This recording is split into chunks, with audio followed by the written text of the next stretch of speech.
It would strike me as a complete ignoramus who knows nothing about these things that it's probably easier to fly to the moon than it would be to find a comet, which is smaller and I assume is it moving much faster than larger bodies would? Well, it's flying at about 55,000 kilometres per hour, which is pretty fast. Yeah. And the way this works, of course, is that the comet is in elliptical orbit. So what that means is, okay, it's got a distance much further than the sun at its furthest point, and when it's its closest. When it gets closer to the sun, then it goes faster. So it when it moves away, it slows down, and then it comes back in around the sun. It goes from 55,000 to 120,000 kilometres per hour.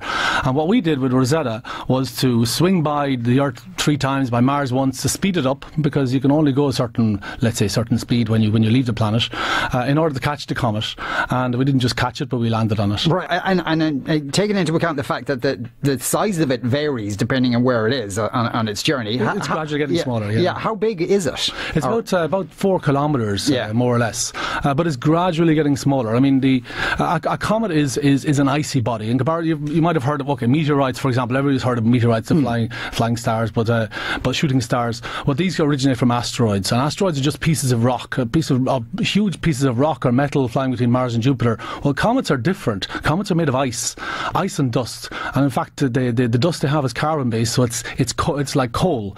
So a comet in space is like watching a piece of coal flying through space.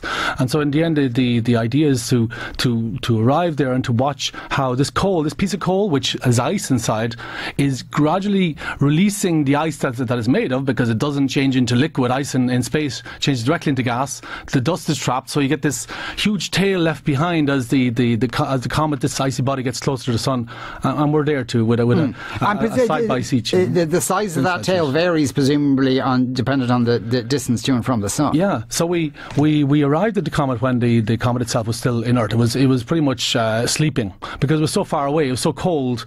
The ice couldn't sublime. It couldn't produce any gas.